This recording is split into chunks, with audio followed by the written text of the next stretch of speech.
Fast jeder hat es schon mal genommen, gegen Kopfschmerzen, Fieber oder Regelschmerzen. Aber wusstest du, dass bei Ibuprofen nicht die Schmerzen selbst bekämpft werden, sondern ein ganzer chemischer Kommunikationsweg im Körper einfach ausgeschaltet wird? Heute schauen wir uns an, wie Ibuprofen wirklich wirkt, warum es zwar Entzündungen hemmt, aber dadurch auch ein kleines Dilemma auslöst und was passiert, wenn du das Ganze mit einem Glas Wein kombinierst. Los geht's!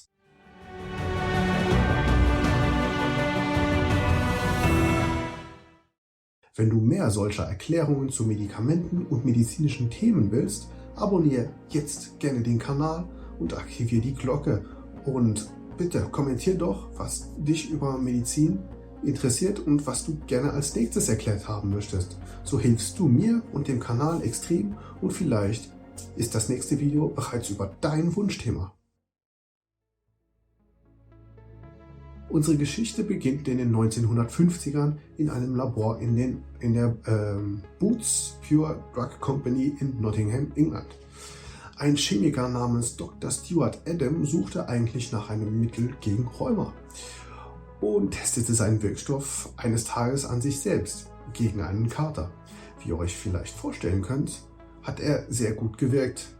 Er passte den Wirkstoff noch leicht an und nannte ihn dann Ibuprofen, kurz für Isobutylpropanoic-Phenoic Acid. 1969 kam es dann in Großbritannien auf den Markt, später sogar weltweit. Und heute ist es tatsächlich in über 100 Ländern rezeptfrei erhältlich. 2015 wurde Ibuprofen sogar von der WHO auf die Liste der unverzichtbaren Arzneimittel gesetzt. Also Medikamente, die in keinem Gesundheitssystem fehlen dürfen. Wenn du Ibuprofen einnimmst, gelangt der Wirkstoff nach etwa 30 bis 60 Minuten in dein Blut. Dort legt er sich an ein Enzym namens Cyclooxygenase, kurz COX-1 und COX-2. Diese Enzyme sind wie kleine Fabriken, die Prostaglandine herstellen. Diese Prostaglandine, das sind chemische Botenstoffe, die Schmerzen, Entzündungen und Fieber und sogar die Blutgerinnung steuern. Wenn Ibuprofen COX blockiert, werden weniger Prostaglandine gebildet. Das führt zu weniger Entzündungsreaktionen, geringer Schmerzempfindlichkeit und auch sinkendem Fieber. Klingt perfekt, oder? Aber Prostaglandine sind nicht nur böse Jungs, sie helfen auch beim Heilen. Sie erweitern zum Beispiel die Blutgefäße, damit Immunzellen schneller an verletztes Gewebe gelangen. Ohne sie läuft die Heilung zwar immer noch ab, aber langsamer. Deshalb kann zu frühes oder dauerhaftes Ibuprofen zum Beispiel direkt nach einer Sportverletzung die Regeneration tatsächlich leicht verzögern. Warum also trotzdem hemmen? Weil Schmerz und überschießende Entzündungen selbst schädlich sein können. Wenn die Reaktion zu stark wird, zerstört der Körper sein eigenes Gewebe und genau das verhindert Ibuprofen. Und die Vorteile von keinem oder zumindest weniger Schmerzen brauche ich euch ja jetzt echt nicht zu erklären. Kurz gesagt, es bringt das Immunsystem wieder in die Balance zwischen Heilung und Selbstzerstörung.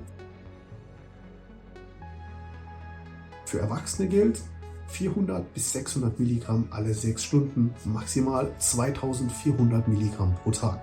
Für Kinder etwa 10 Milligramm pro Kilogramm Körpergewicht pro Dosis. Zum Beispiel ein Kind, was sagen wir 20 Kilo hat, bekommt 200 Milligramm pro Dosis, höchstens 30 Milligramm pro Kilogramm Körpergewicht pro Tag, verteilt auf 3 Gaben. Immer nach dem Essen einnehmen oder mit einem Glas Milch ist auch wichtig, sonst kann die Magenschleimhaut gereizt werden. Und nicht länger als 3 Tage gegen Schmerzen oder 3 Tage gegen Fieber ohne ärztlichen Rat bitte. Kommen wir zum Alkohol. Ein Bier oder Glas Wein zur Tablette bitte nicht. Sowohl Ibuprofen als auch Alkohol reizen die Magenschleimhaut und erweitern die Blutgefäße. Zusammen erhöht das Risiko für Magenblutungen und Magengeschwüre oder in seltenen Fällen sogar für Nierenschäden. Außerdem kann Alkohol die Wirkdauer des Medikamentes unvorhersehbar verlängern. Kleine Mengen Stunden später sind aber meist unproblematisch. Aber ganz im Ernst, wenn du Schmerzmittel brauchst, ist Alkohol sowieso keine gute Idee. Eine Tasse Kaffee dagegen, das verstärkt tatsächlich die Wirkung leicht, weil Koffein die Gehirndurchblutung die Durchblutung des Gehirns anregt, und dadurch kommt das Schmerzmittel schneller voran im Körper. Einige Kombipräparate nutzen das tatsächlich heutzutage gezielt aus. Aber Achtung, zu viel Koffein plus Ibuprofen kann bei empfindlichen Menschen schnell Herzklopfen oder Magenreizungen verursachen. Also nutzt dies jetzt bitte nicht als eine Ausrede, um euer Ibus mit einem halben Liter Energy Drink herunterzuspülen oder dergleichen. 5 häufige Fragen zu Ibuprofen. Erstens, darf ich Ibuprofen auf nüchternem Magen einnehmen? Nein. Immer mit Essen oder wenigstens, wie gesagt, einem Glas Milch, sonst drohen Magenschmerzen. Zweitens, kann ich Ibuprofen und Paracetamol kombinieren?